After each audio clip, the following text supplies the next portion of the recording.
Да ви представя Ева и Петър, архитекти, млади, Кумар офис, Кумар, не Комар. Млади обещаващи архитекти, които явно успяват да съчетават полезното с приятното и обратното.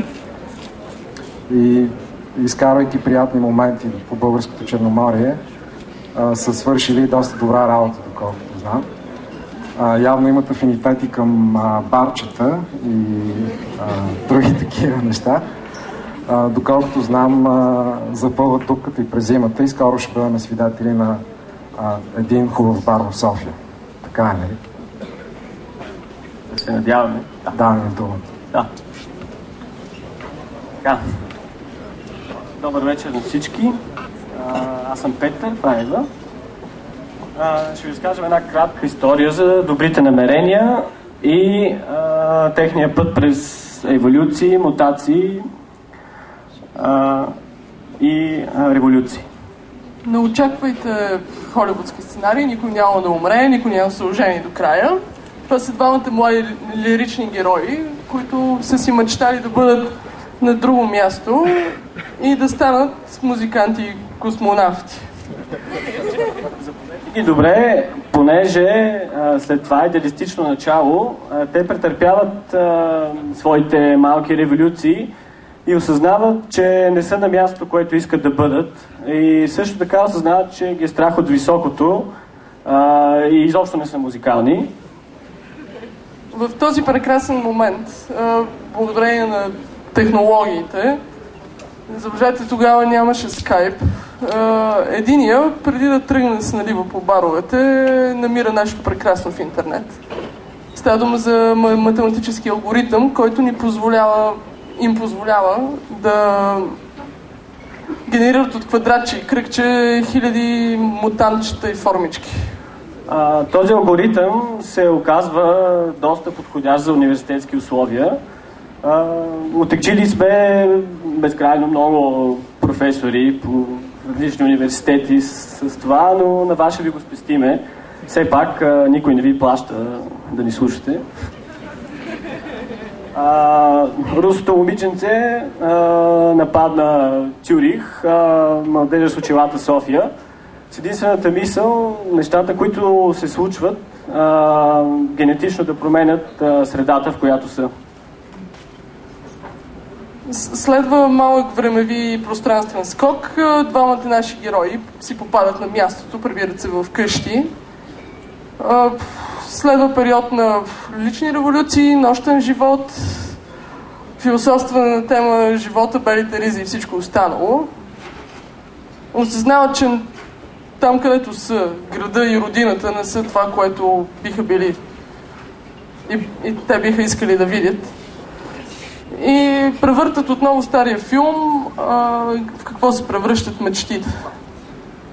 И така, след няколко безсънни нощи, телефонни разговори, те се озовават на едно място, където са позиционирали на скромно успешен един мутирал елемент, който всъщност трябваше да бъде една ремонтирана лодка тип кръчма, пък то излезе нещо съвсем различно.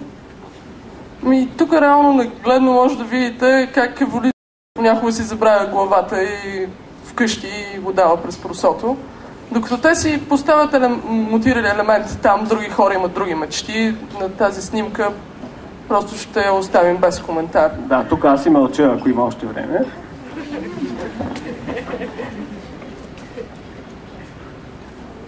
И след като са вдъхновени от този образ, те решават гордо да влезнат в строителството и решават да направят къща за милите хора, които така се закъсали, че им се налага лятото да живеят в каравани. И така... Тук не се случи...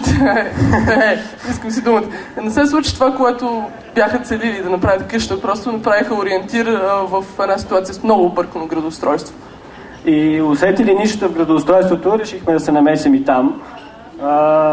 Направихме нещо, все още не се е реализирало, дано да ни излезе небостъргач или някакви къщи. Става въпрос за къмпинг. 100 каравани, много зелено, бойлери за топла вода, всичко, все нормални неща. Ако имат късмет, тези герои ще излезнат гордо от строителния бум, като първите проектанти на първия къмпинг след строителния бум.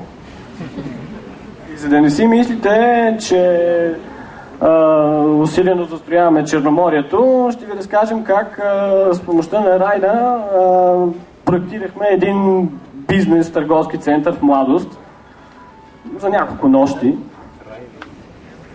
Милите младостки жители се оказа, че си имат всичко всъщност. Те си нямат обаче парк. И героите се опитаха да проектират за тях бизнес-търговския център.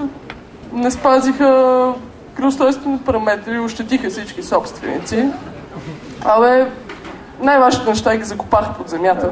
Като цяло държаха се доста непрофесионално, но като за парк се получи. Взеха наградата на Столична община, но жителите на Младост май парк няма да си имат. До някъде разочаровани от факта, че в градската среда не им се получава, се върнаха обратно в любимото им поприще.